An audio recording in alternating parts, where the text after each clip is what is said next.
Federal investigation into the president's son is heating up and gaining more traction from the mainstream than ever. Over the weekend, we learned that Hunter's lucrative business dealings often included giving as much as 50% of his earnings to his dad, President Joe Biden, according to text messages on the old laptop. The texts read, quote, "I hope you all can do what I did and pay for everything for this entire family for 30 years, Hunter allegedly said to his daughter Naomi in 2019. Quote, "It's really hard, but don't worry. Unlike Pop, I won't make you give me half your salary." Pop is in reference to the president. Deputy editor at Newsweek, Batya Ungar-Sargon, joins us now to discuss. So what do you make of that? Whoa. Listen, I mean, it really does give you a different lens with which to view Joe Biden, don't you think? I mean, Yep. that's not great stuff. And, a lot of the people who refuse to cover it are continuing to insist that this wouldn't have impacted the outcome of the election. And that's really an unknowable, right? But at the same time, I mean, this specifically, the level with which, President Biden, is alleged by his son to have benefited from his shady dealings, and just the idea of him literally profiting off of it, taking that money as it really does change how you think about the man. I mean, it does to me. This was the first thing I sat back and went, wow, that really, I don't know. I can't say for certain that would not have changed my vote. What about you guys? Yeah, I mean, he obviously this speaks of corruption, like plain and simple. This is a corrupt politician. And the problem is that people look at somebody like Joe Biden, he smiles, he's nice, and now he's like old and forgetful. And so people don't equate him as easily to corruption as somebody like Donald Trump, for example, who's out there, who's saying rude, crass things, who's upsetting people. And so it's easier to make that guy into a villain, that guy into somebody who's corrupt. But I mean, look, these text messages, this isn't Hunter Biden saying, oh, and I'm giving it to Pop, just as a night, because I want to take care of my old man. He's saying, I'm being forced to give him half. That is, I mean, wow, bombshell. Yeah. I mean, look, he is, a crackhead, right? He is maybe, there's a world in which, he's misunderstood something. He's not exactly a reliable reporter. But if that is the case, if that is literally how it went down, if his father gave him the impression that is what's going on here, I agree with you. I mean, this is just like a textbook example of corruption. And one can only imagine how the press would have treated it if one of the Trump kids had been exposed doing something like this, right? I mean, the hypocrisy is really difficult to bear, whichever side of the aisle you're on. Well, and you know what? I don't know a single crackhead, by the way, who would willingly give up half of their salary. So, yeah.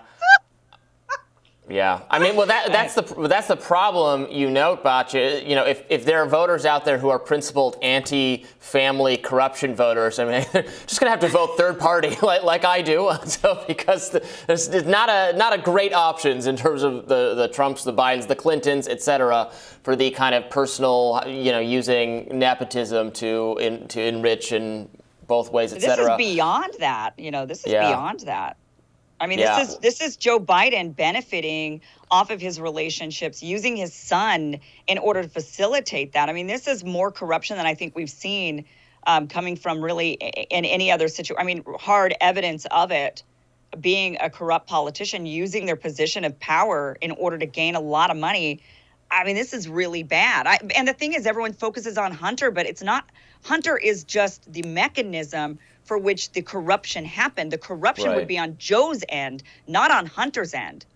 Right. I mean, this would be, I don't know what the consequences of something like this are, but I would imagine they should be serious. Well, Batya, I think it's an issue that who can trust the media, the gatekeepers of our democracy, to report on this and to find out the truth? Because, this isn't, Hunter is not a reliable narrator, so that we don't know what this means.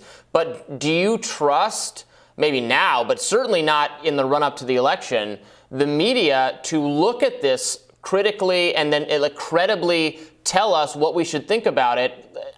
We can't trust them to do that, and we couldn't trust social media to let us talk about it.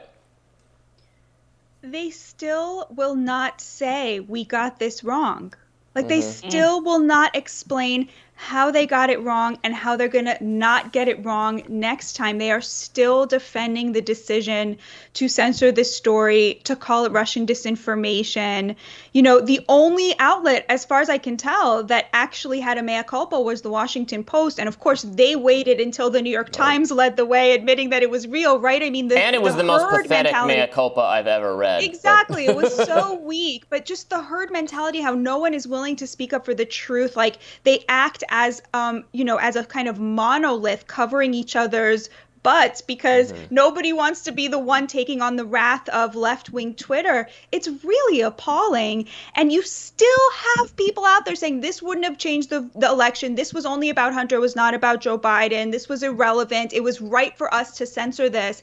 And I think what it shows is how much disdain the liberal media has for the average American voter. They think their job is to keep information from voters so voters won't act reasonably on it, right? As opposed to their actual job, which is to present the voters with information and let them make up their own mind, because that is what democracy is about. And you have these places being like, democracy dies in darkness, when literally they see their jobs as antithetical to what a democracy is.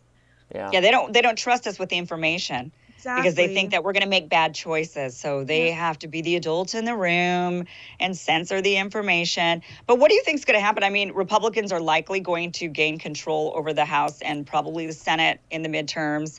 Do you think they're going to be investigating Joe Biden? And do you think that the media is going to really, truly look at this and say, okay, well, he deserves to be investigated? Or do you think they're going to spin it and say, oh, this is just Republicans, this is partisan? I mean, I mean, the evidence just continues to mount. So I don't know how they could do that. But what do you think is going to happen?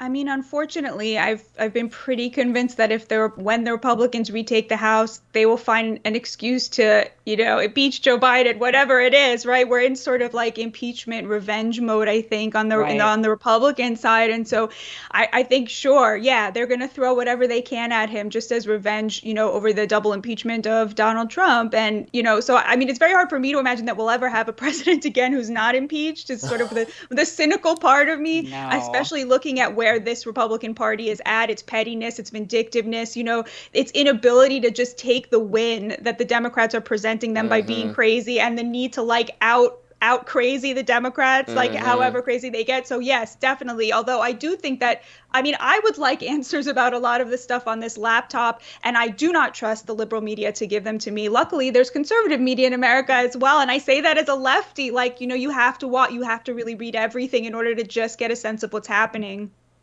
Yeah, all my enemies are racists, or all my enemies are groomers. You have to take your pick of your preferred extremist narrative. Pick well, your Batya, we always appreciate it. Thank you so much. Yeah. Thanks for having me. And we'll be back with more Rising in just a minute.